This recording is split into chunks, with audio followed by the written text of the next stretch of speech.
अभी मीडिया में मधु किश्वर की बातें चल रही है। महामानव की नजर एक गवर्नर की बेटी पर थी। नमस्कार व्यूअर्स, आपका यूट्यूब कतरन में स्वागत है। मैं आनंद कृष्णा कुछ विषयों को लेकर के आता हूं और अपने विचार रखता हूं। अभी मीडिया में मधु किश्वर की बातें चल रही है।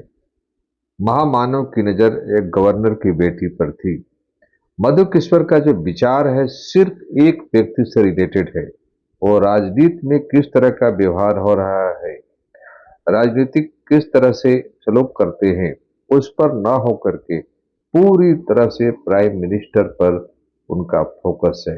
कांग्रेस की गंदी राजनीति, कम्युनिस्टों की गंदी राजनीति, उस पर ध्यान देने के बजाय ये मधु किश्वर जी का इस तरह का मीडिया में बयानबाजी करना किसी भी मायने में सही नहीं है। ये चाहती है कि ये जो महामानव या ये व्यक्ति जो बना हुआ है इसको किसी तरह से डैमेज किया जाए। लेकिन इस आदमी ने जितना काम किया इस देश के लिए वो सोचने समझने और जानने लायक है। इस तरह के ऊंचे आरोप लगाना मेरे विचार से सही नहीं है और ये किसी के बहकावे में आकर के इस तरह से आरोप लगा रही है ताकि इन्हें कुछ पॉलिटिकल बेनिफिट मिल सके, लाइमलाइट में ये जा सके। इनको लोग क्या कहा जाए, इनके बारे में कुछ विचार, ये पहले कम्युनिस्ट विचारधारा के थी, फिर मोदी नामा लिखती है और लास्ट में ऐसे विचार। ये दूसरा विषय है, यूएस ईरान में बातचीत पर बढ़ा संशय, हमलों का दौर जारी। सही बात है, अभी इनके सेकेंड राउंड की टॉक होने वाली थी लेकिन ये कैंसिल हो गया। ईरान ने साफ मना कर दिया कि धमकी के आधार पर बातचीत नहीं हो सकती।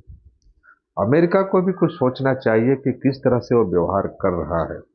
ये दुनिया सबके लिए है। आप किसी एक दूसरे देश को ईरान का गर्दन दबाने पर पड़े हुए हैं। जब वहां पर स्थितियां बिगड़ रही थी तो आपने भी काफी उसमें सहयोग किया होगा। सो विश्व राजनीति में एक देश दूसरे देश के ऊपर इस तरह से जोर और जबरदस्ती करे और जिस तरह का परिस्थिति अमेरिका ने बना रखा है, पूरे विश्व में युद्ध की स्थिति है। कोई माने या ना माने, थर्ड वर्ल्ड वार जारी है। रसिया और यूक्रेन के बीच में, या कहा जाए रसिया और अमेरिका के बीच में चल रहा है। अमेरिका और ईरान के पीछे रसिया और चाइना है।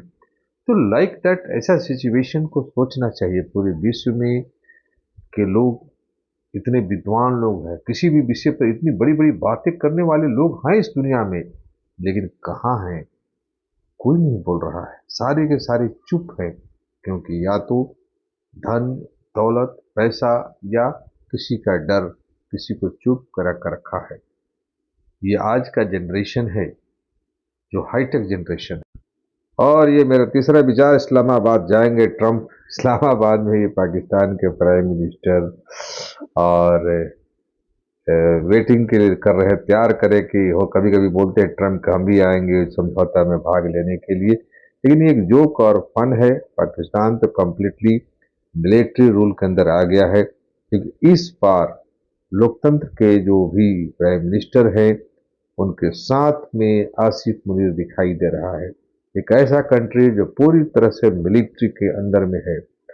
और हमारे रईस साहब चाह रहे हैं कि भारत के प्राइम मिनिस्टर प्लेन में देख रहे हैं कि प्लेन में उड़ करके ट्रंप पाकिस्तान जा रहे हैं, भारत की तरफ नहीं आ रहे हैं। अरे, पाकिस्तान का रोल पाकिस्तान के लिए कम है और दूसरे के लिए ज़्यादा है।